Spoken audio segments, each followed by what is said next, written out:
चक्र। नमस्कार, बहुत स्वागत है आपका। आप देख रहे हैं चाल चक्र और मैं हूं आपके साथ शैलेंद्र पांडे। बहुत सारे मेल हमारे पास आ रहे हैं, बहुत सारे सवाल हमारे पास आ रहे हैं और सवाल जुड़ा हुआ है घर के मंदिर से। लोग घर के मंदिर के बारे में बड़े कंफ्यूज्ड हैं और जानना चाहते हैं कि घर का मंदिर कैसा होना चाहिए, उसमें मूर्तियां कैसी होनी चाहिए, उसको जागृत करने का तरीका क्या है और घर के मंदिर से जुड़ी हुई बहुत सारी जानकारियां आप लोग जानना चाहते हैं। इसी क्रम में आज हम आपको बताएंगे घर के मंदिर के विधान के बारे में। घर के मंदिर का पूरा रहस्य क्या है और घर के मंदिर को कैसे उत्तम मंदिर बनाएं, कैसे जागृत बनाएं, आज इस विषय पर बात करेंगे। चाल चक्र में आज क्या खास है, चलिए बताते हैं आपको। चाल चक्र में आज बात करेंगे कि अपने घर का मंदिर कैसे सजाया जाएगा,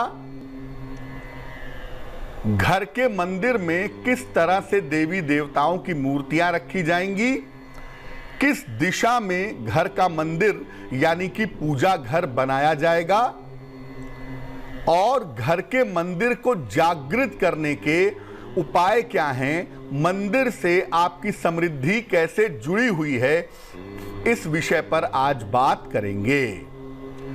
तो आपके घर का मंदिर बड़ा अहम स्थान है, बड़ा महत्वपूर्ण स्थान है और इस स्थान को कैसे एक्टिव किया जाए, कैसे इस स्थान का फायदा उठाया जाए, आज इस विषय पर बात करेंगे। सबसे पहले जान लेते हैं आज का पंचांग। आज तिथि है आश्विन कृष्ण पक्ष की नवमी तिथि, नक्षत्र है मृगशिरा नक्षत्र, इसके उपरांत आर्द्रा। चंद्रमा मिथुन राशि में संचरण कर रहे हैं। राहु काल का समय सवेरे के 10:30 से दोपहर के 12 बजे तक। पश्चिम दिशा की तरफ यात्रा करने की मनाही है, लेकिन अगर यात्रा करना जरूरी है, मजबूरी है, तो ऐसी दशा में जरा सा दही खाकर और भगवान का स्मरण करके यात्रा करेंगे तो मुश्किल से बचे रहेंगे। देखिए, सबसे पहला सवाल जो मन में आता है कि घर में पूजा स्थान रखने की या मंदिर रखने की जरूरत क्या है। हम अपने घर में पूजा स्थान ना बनाएं, हम अपने घर में मंदिर ना रखें तो क्या फर्क पड़ेगा। क्योंकि लोग कहते हैं ईशावास्यमिदं सर्वम, ईश्वर सब जगह है तो हमें मंदिर बनाने की जरूरत ही नहीं है। देखिए, ऐसा है नहीं। घर में दो तरह की ऊर्जा पाई जाती है, हर घर में। ऐसा नहीं कि मेरे घर में पाई जाती है, आपके घर में नहीं पाई जाती है। हर घर में या पूरी दुनिया में दो तरह की ऊर्जा होती है। एक होती है शुभ एनर्जी, जिसको कि पॉजिटिव एनर्जी कहते हैं, और एक होती है अशुभ ऊर्जा, जिसको कि निगेटिव एनर्जी कहते हैं। घर में पॉजिटिविटी बनी रहे, घर में शुभ ऊर्जा बनी रहे, इसका संचार होता रहे, इसके लिए मंदिर का होना आवश्यक है। आप चाहते होंगे कि आपका घर हंसता रहे, आपका घर खिलखिलाता रहे, घर में अच्छा महसूस हो, तो ये तभी हो सकता है जब घर में पॉजिटिव एनर्जी होगी। और पॉजिटिव एनर्जी के संचार के लिए, पॉजिटिव एनर्जी बनी रहे, इसके लिए घर में मंदिर का होना आवश्यक है। घर में मंदिर अगर आप रखते हैं या पूजा का स्थान बनाते हैं तो इससे बहुत सारी समस्याएं आपके जीवन से दूर हो जाती हैं। हर घर में मंदिर होना चाहिए या हर घर में पूजा का स्थान होना चाहिए। ज्यादा मॉडर्न बनने की जरूरत नहीं है आपको। तो घर में पूजा स्थान या मंदिर जरूर बनाना है, रखना ही रखना है, क्योंकि ऐसा करने से बहुत सारी समस्याएं आप दूर कर पाएंगे। विशेष रूप से स्वास्थ्य की और मन की समस्याओं का जो निवारण है वो जल्दी से जल्दी होगा। इससे घर में आर्थिक समृद्धि बनी रहेगी। अगर आपके घर में पूजा स्थान है, प्रॉपर है, मंदिर प्रॉपर बना हुआ है, तो घर में डेवलपमेंट होगा, घर में विकास होगा, घर में आर्थिक समृद्धि बनी रहेगी और घर के लोगों में आपसी तालमेल भी बना रहेगा। आप ये बात समझिए कि ईश्वर का जो स्वरूप है, वैसे तो ईश्वर निराकार है, लेकिन उसकी मूर्तियां, उसके चित्र, उसका स्थान एक बहुत पॉजिटिव एनर्जी प्रोवाइड करते हैं। बहुत इंपॉर्टेंट। इसीलिए अगर घर में मंदिर होता है ना तो घर में खुशियां होती हैं। लेकिन मंदिर आपने बना लिया, आप ना कभी उसकी पूजा करते हैं, ना कभी सफाई करते हैं, मंदिर में धूल जम रही है। ऐसा मंदिर बनाने से बढ़िया है कि आप मंदिर मत बनाइए। मंदिर या पूजा स्थान का पूरा लाभ तभी हो सकता है जब इसकी स्थापना में नियमों का पालन किया जाए। कैसे मंदिर बनाएं, इसके नियम क्या हैं, मंदिर कैसा होना चाहिए, इसका सिस्टम क्या है, जब आप इसका पालन करेंगे तो आपको फायदा होगा।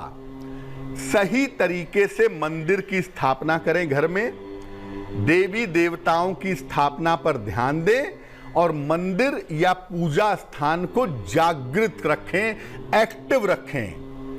मंदिर भी जागृत होता है। लोग कहते हैं ना कि भाई फलाने मंदिर में देवी का दर्शन करो, बड़ा जागृत मंदिर है, वहां जाने से मनोकामनाएं पूरी हो जाती हैं। वैसे ही आपके घर का मंदिर भी जागृत हो सकता है अगर आप उस चीज पर ध्यान दें, उस बात पर विचार करें। सबसे पहली जो चीज है वो ये है कि मंदिर या पूजा स्थान का रंग कैसा होगा और उसके स्थान में किन बातों का ध्यान रखना चाहिए।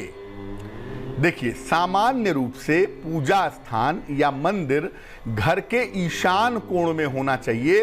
पूर्व उत्तर के कोने में रहे, यानी ईशान कोण में रहे तो बहुत अच्छा होगा। अगर ईशान कोण में ऐसा नहीं कर सकते तो कम से कम पूर्व दिशा का प्रयोग कर लें।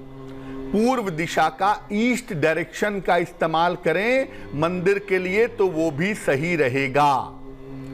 अगर आप फ्लैट में रहते हैं तो वहां पर दिशा इंपॉर्टेंट नहीं है, वहां पर यह इंपॉर्टेंट है कि मंदिर ऐसी जगह पर हो जहां पर सूर्य का प्रकाश आता हो, क्योंकि फ्लैट जो है वो हवा में बना हुआ है, वहां पर दिशाओं का बहुत महत्व नहीं होता। पूजा का जो स्थान है वो नियत होना चाहिए। ऐसा नहीं कि आज आप मंदिर के सामने बैठ के पूजा कर रहे हैं, कल बेडरूम में पूजा कर रहे हैं, परसों लिविंग एरिया में पूजा कर रहे हैं। पूजा का एक स्थान होना चाहिए जहां आप पूजा करें और उसे बार बार मत बदलिए। स्वामी विवेकानंद ने कहा था एक बार कि अगर आप पूजा को गहरा बनाना चाहते हैं, महत्वपूर्ण बनाना चाहते हैं, तो स्थान, समय और इष्ट ये एक होने चाहिए। एक स्थान पर पूजा करें, एक निश्चित समय पर पूजा करें और जो आपके इष्ट देव हैं सिर्फ उन्हीं की पूजा करें। अगर आप ऐसा करें तो पूजा आपकी डीप से डीपर होगी, गहरे से गहरी होगी। इसलिए बार बार पूजा का स्थान मत बदलिए। पूजा स्थान का रंग हल्का पीला या सफेद रखें। गाढ़े रंग से बचाव करें। पूजा के स्थान पर हल्का पीला रंग अगर करवाएं या सफेद करवाएं तो बहुत अच्छा होगा। ये लाल रंग, नीला रंग, भूरा रंग ये सब मत करवाइएगा। बहुत सारे लोग क्या करते हैं कि बाजार से मंदिर खरीद लाते हैं, छोटे छोटे लकड़ी के बने हुए मंदिर होते हैं, उस पे ऊपर गुंबद बना होता है और उसको ला करके पूजा स्थान पे रख देते हैं। देखिए, गुंबद का महत्व तभी है ना जब आप गुंबद के नीचे बैठ करके पूजा करें, जिसको गर्भगृह कहते हैं। हिंदू परंपरा में जो मंदिरों के ऊपर गुंबद होता है उसके ठीक नीचे बैठ करके अगर आप ध्यान करें, अगर आप मंत्र जप करें तो इसके परिणाम, इसके प्रभाव आपके लिए बहुत अच्छे होंगे। लेकिन इसको पूजा स्थान पर रखने से फायदा नहीं है, क्योंकि इसके नीचे तो आप बैठ नहीं पाएंगे। इसलिए केवल पूजा की एक छोटी सी जगह बनाइए जहां देवी देवता खुले में रह सकें। मंदिर वाली आकृति को रखने की आवश्यकता नहीं है। समझ गए बात को ना? और मंदिर आप ऐसा ला के रखते हैं त्रिभुज वाला, बुराई कोई नहीं है उसमें, लेकिन उससे कोई फायदा नहीं है। और बहुत सारे लोग तो इतने बुद्धिमान हैं कि मंदिर में देवी देवता की पूजा किए, उसके बाद मंदिर के दरवाजे बंद कर दिए। मतलब और कोई काम नहीं है, आपने भगवान को भी बंद करने की जरूरत कर ली। ऐसा लोग करते हैं। अब मंदिर में देवी देवताओं की स्थापना किस प्रकार करें, मंदिर में देवी देवताओं को किस प्रकार से, उनकी मूर्तियों को, उनके चित्र को स्थापित करें। मंदिर की आकृति रखने के बजाय पूजा का स्थान बनाएं। मंदिर की आकृति मत रखें, एक लकड़ी का पटरा लगा करके या छोटी टेबल लगा करके या स्लैब के ऊपर बढ़िया से मंदिर की जगह पूजा स्थान बनाइए। इस स्थान पर देवी देवताओं की भीड़ मत लगाइए। कुछ लोगों के मंदिर में इतने देवी देवताओं के चित्र, इतने देवी देवताओं की मूर्तियां होती हैं कि उनको सबको तिलक लगाने में ही आधा घंटा चला जाता है। क्यों भीड़ लगा रहे हैं भाई? देवी देवताओं का जो चित्र है वो आपकी एकाग्रता के लिए है, आपके प्रदर्शन के लिए नहीं है कि आपने दुनिया भर के देवी देवताओं का चित्र लगा लिया है और पूजा करने के पहले सबको तिलक कर रहे हैं, उसी में 30 मिनट चला गया। जिस देवी देवता की मुख्य रूप से आप उपासना करते हैं, उनके चित्र को या उनकी मूर्ति को पूजा स्थान में बीचों बीच में रखिए, एक आसन पर रखिए या एक चौकी पर रखिए। बाकियों को बगल में स्थापित करें। जैसे मान लिया आप कृष्ण भक्त हैं तो भगवान कृष्ण की मूर्ति या चित्र बीच में रखें, अगल बगल में गणेश लक्ष्मी रख लें, भगवान शिव या परिवार रख लें, जैसे भी चाहें, लेकिन बीच में उसी का चित्र या मूर्ति रखेंगे जिसको मुख्य रूप से आप पूजते हैं, जिसकी मुख्य रूप से आप पूजा करते हैं। अगर मूर्ति की स्थापना करनी है तो ये मूर्ति 12 अंगुल से ज्यादा नहीं होनी चाहिए। 12 अंगुल माने लगभग 6 से 8 इंच के बीच में आप मूर्ति रख सकते हैं। चित्र आप जितना बड़ा चाहे लगा सकते हैं। चित्र और मूर्ति के स्पंदन में बड़ा अंतर होता है। कभी बताऊंगा कि चित्र लगाकर पूजा करने के फायदे क्या हैं और मूर्ति लगा करके पूजा करने के फायदे क्या हैं। लेकिन चित्र और मूर्ति में अंतर होता है। आप चित्र कितना भी बड़ा रख सकते हैं, मूर्ति 12 अंगुल से ज्यादा नहीं होनी चाहिए। पूजा स्थान पर एक शंख जरूर रखें, 3 गोमती चक्र रखें और एक पात्र में जल भर करके रखें। सुबह जब पूजा करते हैं तो तांबे के छोटे से लोटे में या स्टील के लोटे में जल भर लें और इसको वहीं पे रहने दें। अगले दिन सुबह इस जल को पौधे में डाल दें। ऐसा करने से आपका पूजा स्थान परफेक्टली तैयार हो जाएगा। अब आपको अपने पूजा स्थान को एक्टिव करना है। आप चाहते हैं कि मेरा पूजा स्थान ऐसा बन जाए कि जैसे ही मैं वहां बैठूं मेरा मन तुरंत ईश्वर की तरफ चलने लगे। ये तभी होगा जब आपका पूजा स्थान जागृत होगा। क्या करते हैं? पूजा स्थान पे बैठ के मंत्र जप रहे हैं, उसी में फोन बज रहा है, एक कान में फोन लगाए हुए हैं, एक हाथ से माला चला रहे हैं। ये अपने आप को धोखा दे रहे हैं या अपने मन को या ईश्वर को, या आप ही जानिए। लेकिन ऐसा करने से आपका पूजा स्थान जागृत नहीं होगा। मतलब 24 घंटे में 24 मिनट भी ईश्वर के लिए नहीं निकाल सकते और जब कष्ट में आते हैं तो सोचते हैं कि ईश्वर आपकी सहायता करेगा। कैसे करेगा भाई? जब आप उससे जुड़े हुए नहीं हैं तो अगर वो कृपा करेगा भी तो उस कृपा को महसूस कैसे करेंगे? खैर, पूजा स्थान को जागृत कैसे करें? दोनों वेला एक ही समय पूजा उपासना का नियम बनाएं। एक समय, मैंने पहले भी कहा कि एक टाइम फिक्स कर लीजिए कि मैं सुबह 7 बजे, शाम को 8 बजे, 9 बजे पूजा करूंगा या करूंगी। उस समय बैठिए, चाहे कितना भी बड़ा सीरियल क्यों ना आ रहा हो, चाहे कितना भी महत्वपूर्ण काम क्यों ना हो, पूजा के समय में बदलाव मत करिए। दुनिया में सब छूट जाएगा, ईश्वर का हाथ पकड़े रहिए, वो कभी नहीं छूटेगा। इसलिए अगर आप उनके लिए समय निश्चित नहीं कर सकते तो भगवान ही मालिक है। शाम के समय में पूजा में दीपक जरूर जलाएं। तिल के तेल का, घी का, हनुमान जी के लिए चमेली के तेल का दीपक भी जला सकते हैं, लेकिन घर की पूजा में सरसों के तेल का दीपक नहीं जलाया जाता। तो दीपक जो है वो पूजा स्थान के मध्य में रखें, बीच में रखें। दीपक का मतलब यह होता है कि हम ईश्वर को प्रकाश के रूप में मानते हैं। मूर्ति है, चित्र है, बड़ी अच्छी बात है, लेकिन हम मानते हैं कि ईश्वर प्रकाश का स्वरूप है और दीपक लगा करके उसकी ज्योति पर ध्यान करते हैं। इसको एक विशेष परंपरा कहते हैं, उसे कहते हैं त्राटक। त्राटक पे हम चर्चा नहीं करेंगे, लेकिन मुख्य रूप से आप ये जान लीजिए कि दीपक जलाना बहुत ही आवश्यक है। ये दीपक जला लिया, पूजा करने के पहले थोड़ा सा कीर्तन या भजन कर लें या बोल बोलकर मंत्र आप जप लें। जब आप पूजा करने बैठते हैं तो आप बहुत बार सोचते होंगे कि मेरा मन पूजा में नहीं लग रहा है, लेकिन पूजा करने के पहले अगर आप कीर्तन कर लें, भजन कर लें, मंत्र बोल बोलकर जप लें तो आपके मन का जो लेवल है वो ऊपर उठ जाता है। और जब मन का लेवल ऊपर उठ जाता है तो आप जब पूजा करते हैं तो पूजा ज्यादा प्रभावशाली हो जाती है। मंदिर हमेशा साफ सुथरा रखिए, और वहां पर एक लोटे में जल भर करके जरूर रखिए, जैसा मैं लगातार आपसे कह रहा हूं। आप कोई भी पूजा करते हो, किसी भी देवी देवता की, अगर आपके कोई गुरु हैं, कोई गुरु मंत्र आपको मिला है, तो सबसे पहले आप गुरु मंत्र का जप करेंगे, और अगर गुरु मंत्र नहीं मिला है तो सबसे पहले गायत्री मंत्र का जप करेंगे। और जप करने के 5 मिनट बाद जो जल आपने देवी देवता के सामने रखा था उसे प्रसाद रूप में ग्रहण करेंगे, आपको लाभ होगा। अब ये बता देते हैं आपको कि घर के मंदिर में, घर के पूजा स्थान में किस तरह की सावधानियों का पालन करना चाहिए। पहली बात, पूजा स्थान पर गंदगी न रखें। पूजा स्थान बना लिया है, देवी देवता के ऊपर धूल जम रही है, इससे बढ़िया है पूजा स्थान मत बनाइए। पूजा स्थान पर गंदगी मत करिए।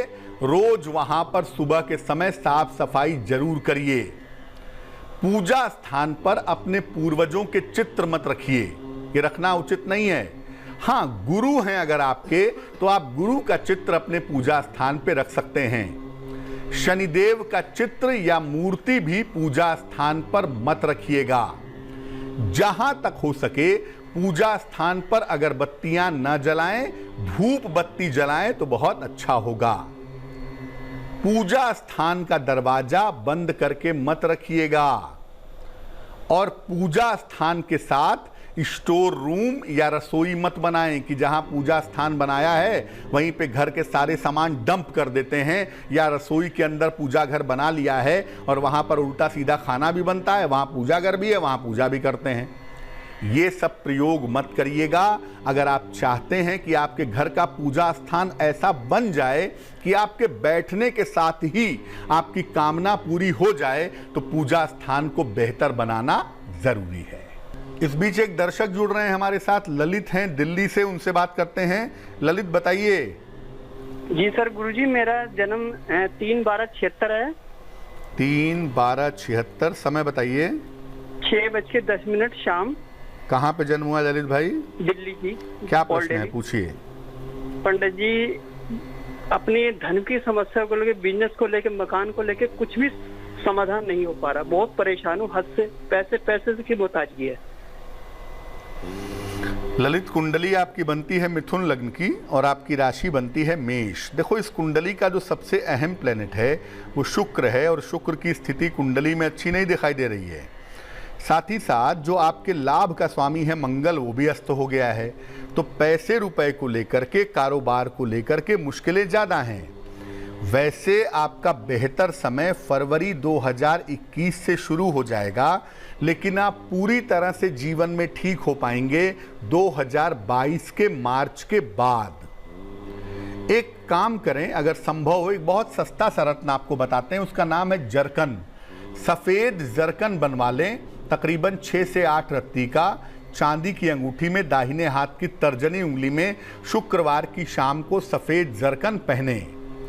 दूसरा काम करें, रोज सुबह 1 लोटा जल शिव जी को चढ़ाएं, घर से भर के ले जाएं, नंगे पैर शिव जी के मंदिर तक जाकर के शिव जी को जल चढ़ाएं। और तीसरा काम, रोज शाम के समय 1 बार दारिद्र दहन स्तोत्र का पाठ करें। ऐसा लगातार करते रहें 1 साल तक, आपकी स्थितियां धीरे धीरे बेहतर हो जाएंगी। एक दर्शक जुड़ रही हैं, रीना है हमारे साथ पटना से, उनसे बात करते हैं। रीना बताइए। हेलो पंडित जी, नमस्ते। जी नमस्कार। मेरा ससुर का बारे पूछना है। डेट ऑफ बर्थ बोलिए उनकी। वो मालूम नहीं है, मैंने शादी नहीं की है। मेरा 2 ससुर है, एक अपना ससुर, एक ससुर का भाई है। तो ससुर के भाई के बारे में पूछना है कि ससुर के बारे में पूछना है? ससुर का भाई के बारे में। क्या नाम है उनका? नाम ऐसे ही घर का, मैंने ऐसे ही, हम उनको देखते हैं, हमको उनका संपत्ति मिलेगा कि नहीं। मेरा आदमी का भी 2 भाई है, वो लोग कुछ भी देखते नहीं है उनको। मैंने 27 साल से हम ही उनको सेवा कर रहे हैं। 1 से 9 के बीच में कोई संख्या बोलिए। 6। देखो, पहली बात तो ये है कि मामला पैसे वाला है ही। 6 नंबर आपने बोला है, शुक्र का नंबर है, पैसा भी इन्वॉल्व है, प्रॉपर्टी भी इन्वॉल्व है। ससुर जी की देखभाल आप करती हैं, आप जानना चाहती हैं कि प्रॉपर्टी उनकी मिलेगी कि नहीं मिलेगी। चूँकि देखभाल कर रही हैं तो प्रॉपर्टी मिलनी चाहिए, ऐसा आपका विचार है। देखिए, पहली बात तो ये है कि ससुर की प्रॉपर्टी पूरी आपको नहीं मिलेगी, उसके 2 हिस्से होंगे। 6 नंबर द्विस्वभाव का नंबर है, यानी प्रॉपर्टी जो भी होगी उसके 2 हिस्से होंगे, एक आपके पति को और एक उनके भाई को प्राप्त होगी, ऐसी संभावना दिखाई दे रही है। एक दर्शक जुड़ रही हैं, उषा जी हैं हमारे साथ वल्लभगढ़ से, उनसे बात करते हैं। उषा जी बताइए। हाँ, नमस्कार पंडित जी। नमस्कार, बताइए। पंडित जी, मैं अपने मकान के बारे में पूछना चाहती हूँ। डेट ऑफ बर्थ मालूम है आपको अपनी? पंडित जी, डेट ऑफ बर्थ तो नहीं पता है, लेकिन 72 का है जन्म। 1 से 9 के बीच में कोई संख्या बोलिए। 9। अब पूछिए क्या प्रश्न है। पंडित जी, हमारा मकान बहुत मतलब कम से कम 40 साल पुराना है, सारा टपका है पंडित जी, गिरा हो रहा है बिल्कुल। अब मैं ये पूछना चाहती हूँ, ये कब बनेगा? और मतलब व्यापार हमारा बिल्कुल ठीक नहीं है, घर की स्थिति बिल्कुल भी नहीं है, इनकम बिल्कुल भी नहीं है, और ये मकान कब बनेगा पंडित जी? देखिए, ऐसा है, हमारे ऊपर का बहुत कर्जा है पंडित। जो प्रश्न आप पूछती हैं और जो अंक आप बताती हैं उसके हिसाब से ये मकान बनेगा नहीं, ये मकान बिकेगा।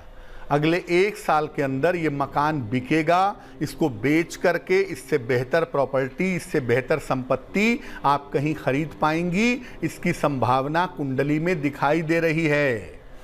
स्वास्थ्य आपका अच्छा नहीं दिख रहा है इस समय, इसलिए निवेदन आपसे ये है कि आप रोज सुबह सूर्य भगवान को जल चढ़ाइए और रोज सुबह 108 बार ओम आदित्याय नमः इस मंत्र का जप करिए, तो आपके लिए बहुत अच्छा होगा। वक्त एक छोटे से ब्रेक का हो गया है, लेकिन ब्रेक पर जाने के पहले जान लेते हैं कि आज की जिज्ञासा क्या है। आज की जिज्ञासा है कि क्या अपने बेडरूम में, अपने शयन कक्ष में मंदिर बना सकते हैं या नहीं बना सकते हैं? क्योंकि बहुत सारे लोग शयन कक्ष में मंदिर बनाना चाहते हैं, क्योंकि उनके पास एक ही कमरा है, एक ही जगह है। तो ऐसी दशा में क्या करें, बनाएं या ना बनाएं? ब्रेक के बाद, ब्रेक पर जाने के पहले हम आपको घर के मंदिर के बारे में बता रहे थे, साथ ही साथ आपके सवालों के जवाब भी दे रहे थे। अब हम बात करेंगे आपके राशियों की, आपके सवाल के जवाब भी देंगे, लेकिन उसके पहले स्वस्थ रहने के सरल उपाय निरोगी भव। देखिए, रात के भोजन में, रात के खाने में दही, खीरा और मूली खाने से बचिए। रात में दही, खीरा और मूली खाना अच्छा नहीं होता। अगर आप ऐसा करेंगे तो पेट संबंधी समस्या आपको परेशान कर सकती है। चलिए राशियों के सिलसिले की शुरुआत करते हैं और सबसे पहले जानते हैं मेष राशि का हाल। मेष राशि, स्वास्थ्य का ध्यान रखें, थोड़ी दौड़ भाग रहेगी, धन लाभ के योग आपके लिए बनते हैं। शुभ रंग आसमानी और भाग्य होगा 70%। वृष राशि, आर्थिक पक्ष आपका मजबूत होगा, कारोबार में विस्तार के योग बन रहे हैं, संतान की चिंता दूर होगी। शुभ रंग आपका क्रीम और भाग्य होगा 80%। मिथुन राशि, करियर की तमाम समस्याएं हल होंगी, धन लाभ के योग बन रहे हैं, परिवार में शुभ कार्य संपन्न होगा। शुभ रंग नीला और भाग्य होगा 90%। कर्क राशि, व्यर्थ की चिंता हो सकती है आज, धन खर्च से परेशानी होगी, भगवान शिव को दही समर्पित करें। शुभ रंग सफेद और भाग्य होगा 60%। सिंह राशि, स्वास्थ्य का ध्यान रखें, वाद विवाद हो सकता है, धन की स्थितियां ठीक रहेंगी। शुभ रंग गुलाबी और भाग्य होगा 70%।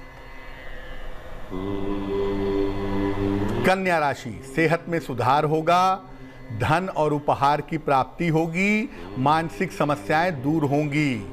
शुभ रंग नीला और भाग्य होगा 80%। तुला राशि, करियर में सुधार होगा, संतान पक्ष से लाभ होगा, नया वाहन खरीद सकते हैं। शुभ रंग लाल और भाग्य होगा 75%। वृश्चिक राशि, सेहत का ध्यान रखें, धन के नुकसान से बचाव करें, सफेद मिठाई का दान करें। शुभ रंग नीला और भाग्य होगा 60%। धनु राशि, काम का तनाव दबाव कम होगा, करियर की समस्याएं हल होंगी, लेकिन किसी तरह का वाद विवाद आज के दिन ना करें। शुभ रंग गुलाबी और भाग्य होगा 70%। मकर राशि, काम में व्यस्तता रहेगी, व्यर्थ की चिंता हो सकती है, कोई महत्वपूर्ण काम हालांकि देर शाम आपका बन जाएगा। शुभ रंग पीला और भाग्य होगा 65%। कुंभ राशि, पद प्रतिष्ठा का लाभ होगा, रुका हुआ धन मिलेगा, परिवार में प्रसन्नता आएगी। शुभ रंग भूरा और भाग्य होगा 75%। मीन राशि, करियर में समस्याओं से बचें, स्वास्थ्य का ध्यान रखें, भगवान शिव को जल अर्पित करें। शुभ रंग हरा और भाग्य होगा 60%। एक दर्शक जुड़ रही हैं गुजरात से हमारे साथ, उनसे बात करते हैं। बताइए। नमस्ते पंडित जी। नमस्कार, बताइए। पंडित जी, मैं मेरी मम्मी के बारे में पूछना चाहती हूँ। डेट ऑफ बर्थ बोलिए उनकी। नहीं पता है, वो बहुत बीमार रहती है। 1 से 9 के बीच में कोई संख्या बोलिए। 7। क्या नाम है माता जी का? हंसाबेन। जो अंक बोलती हैं वो केतु का अंक है, और केतु की प्रभावशाली भूमिका इस समय की प्रश्न कुंडली में दिखाई दे रही है। यकीनन आपकी माता जी का स्वास्थ्य ठीक नहीं है, रक्तचाप की, ब्लड प्रेशर की, हड्डियों की और स्किन की प्रॉब्लम की संभावनाएं कुंडली में बन रही हैं। इसको नियंत्रित करने के लिए आप अपनी माता जी को बोलें कि रोज सुबह गणेश जी की पूजा करें, गणेश जी को दूर्वा यानी दूब घास अर्पित करें, और गणपति अथर्व शीर्ष का हिंदी में या संस्कृत में पाठ करें तो उनको लाभ होगा। वैसे उनके स्वास्थ्य का ध्यान कुल मिला जुला कर अगले साल के 21 अप्रैल तक रखना चाहिए। एक और दर्शक जुड़ रहे हैं हमारे साथ, ओम प्रकाश जी हैं हरिद्वार से, उनसे बात करते हैं। ओम प्रकाश जी बताइए। पंडित जी नमस्कार। जी नमस्कार, बताइए जी। हम रहने वाले तो सांडी हरदोई के हैं। डेट ऑफ बर्थ बताइए अपनी। हमारा तो हम एक ही बार लगाया था फोन, आपका नंबर है, मैं टीवी पे देखा था आपको प्रचार में। 1 से 9 के बीच में कोई संख्या बोलिए। 7 नंबर। 7 नंबर, पूछिए क्या सवाल है। जैसे हम कोई काम करता हूँ तो मेरा काम नीचे हो जाता है कुछ। ऐसा इस समय की प्रश्न कुंडली कहती है कि आप कोई व्यापार करते होंगे, व्यापार वाली प्रश्न कुंडली आपकी बन रही है। कर्जे की स्थिति बेहतर नहीं है, कर्ज में फंसे हैं, और काम पिछले 1.5-2 सालों से बहुत अच्छा नहीं चल रहा है। केतु की उपासना करिए, केतु के मंत्र का जप करिए, रोज सुबह 108 बार ओम कें केतवे नमः इस मंत्र का जप करिए, और हर शनिवार को कुत्ते को दूध, बिस्कुट, ब्रेड, रोटी जो भी वो खाए उसे खिलाइए। इससे आपकी मुश्किलें हल हो जाएंगी। चलिए अब बात कर लेते हैं उनकी जिनका है आज जन्मदिन। जिन लोगों का जन्मदिन है उन्हें हम सबकी तरफ से जन्मदिन की हार्दिक शुभकामनाएं। आने वाले वर्ष में आपके करियर की समस्याएं निश्चित रूप से हल होंगी। धन और संपत्ति की स्थिति आपकी अच्छी बनी रहेगी। किसी दुर्घटना के या सर्जरी के शल्य चिकित्सा के शिकार हो सकते हैं, इसका ध्यान रखिएगा। इस वर्ष आपको वाद विवाद और मुकदमेबाजी से भी बचना होगा। क्या करेंगे? पूरे साल भर भगवान शिव का जो मंत्र है नमः शिवाय, इसका अगर आप जप करें तो आपके लिए बहुत अच्छा रहेगा। चलिए अब जान लेते हैं आज की जिज्ञासा और इसका समाधान। आज की जिज्ञासा है कि क्या अपने बेडरूम में शयन कक्ष में मंदिर बना सकते हैं या नहीं बना सकते। देखिए, सामान्यतः शयन कक्ष में मंदिर नहीं बनाना चाहिए, लेकिन मान लिया घर छोटा है, कोई जगह ही नहीं है, एक ही रूम है, तो ऐसा करिए, शयन कक्ष में मंदिर बनाना ज़रूरी है तो देवी देवताओं का एक छोटा सा स्थान या छोटी सी जगह बॉक्स में बना दीजिए या एक स्थान बना दीजिए और रोज़ पूजा करिए। पूजा करने के बाद उनके स्थान पे पर्दा डाल दीजिए, यानी उस जगह को पर्दे से कवर कर दीजिए। ऐसा आप कर सकते हैं अगर आपके पास शयन कक्ष के अलावा कोई ऑप्शन नहीं है तो।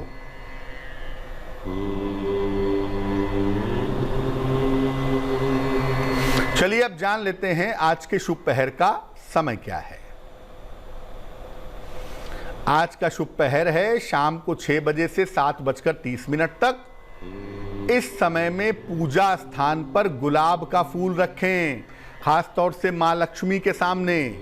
इससे आपकी आर्थिक मुश्किलें दूर होंगी, आर्थिक समस्याओं से बचे रहेंगे, लेकिन करेंगे शुभ पहर में ही, और वो समय होगा शाम को 6 बजे से 7:30 के बीच में।